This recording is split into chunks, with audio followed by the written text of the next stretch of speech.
Saudi Arabia is all set to host Ukraine peace talks in Jeddah next month, with an aim to find a way to start negotiations over Russia's war on Ukraine. According to the reports, a total of 30 countries will be taking part in this summit, including India, Brazil and South Africa.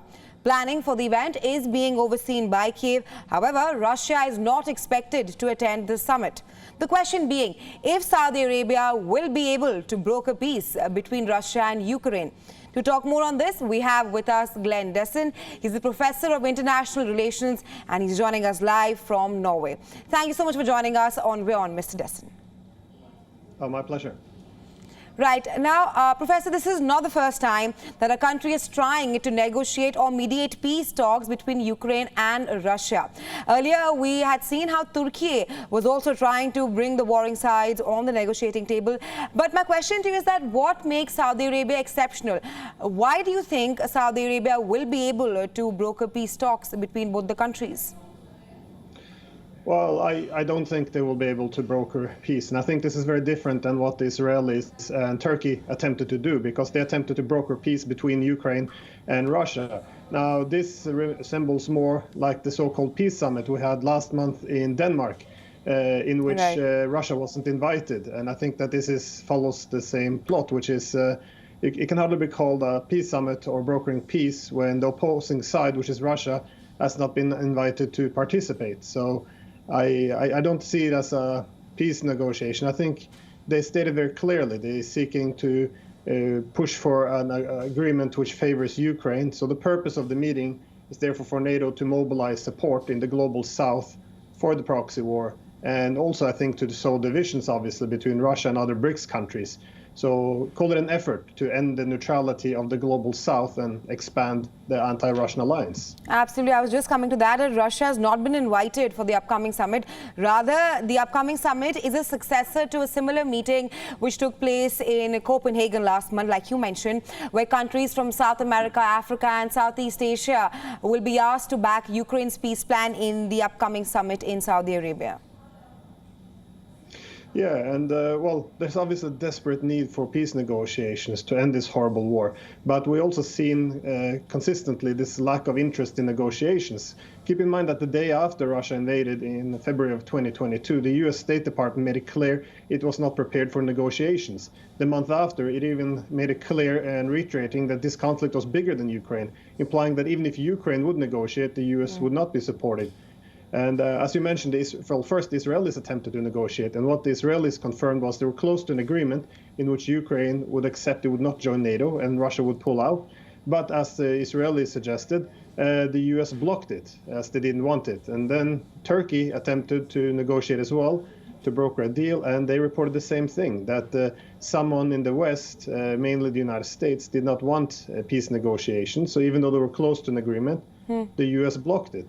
And we also learned that Boris Johnson went to Kyiv and promised all the weapons in the world from NATO if Ukraine refused to negotiate. And I guess last was earlier this year when China put forward a proposal for ceasefire and actual negotiations between Ukraine and Russia. And again, at this point, the US rejected it immediately without any discussion, saying that any ceasefire now would be unacceptable. That was their word. So I think that I would be skeptical of this summit, because I think in NATO we seek to defeat Russia. So there hasn't been any sign of actual seeking or accepting to negotiate. By definition, where we actually sit down with Russia and addresses the security concerns of both sides. So I see this more as a power game. Absolutely, Professor. It seems like there are too many peace plans on the table right now. On one hand, the US, EU and other Western countries have endorsed Zelensky's peace plan, while on the other hand, Putin says that African and Chinese initiatives could be the basis for ending the ongoing war. Yeah, well, again, one has to look at the peace plan. It doesn't seem like much of a peace plan. It seems more like calling for the defeat of or capitulation of Russia, because what the peace plan suggests is Russia pulls out completely out of Ukraine, but in return, Russia gets nothing. This peace plan does not address Russia's security concern of NATO expansionism, which triggered this war. So again, this peace plan, it feels, same as this peace summit, it feels to some extent like Orwellian doublespeak, because what it will put forward is essentially a way of escalating the conflict and bring more misery. I think what's really needed is for countries like India or China to actually broker a peace. I don't see NATO being capable of doing it, because I think we are very deeply a part of this conflict as well. Right, Professor, you mentioned China. In your viewpoint, do you think China will be able to broker peace between Russia and Ukraine? Because earlier we saw how it acted as a peace mediator between Iran and Saudi Arabia.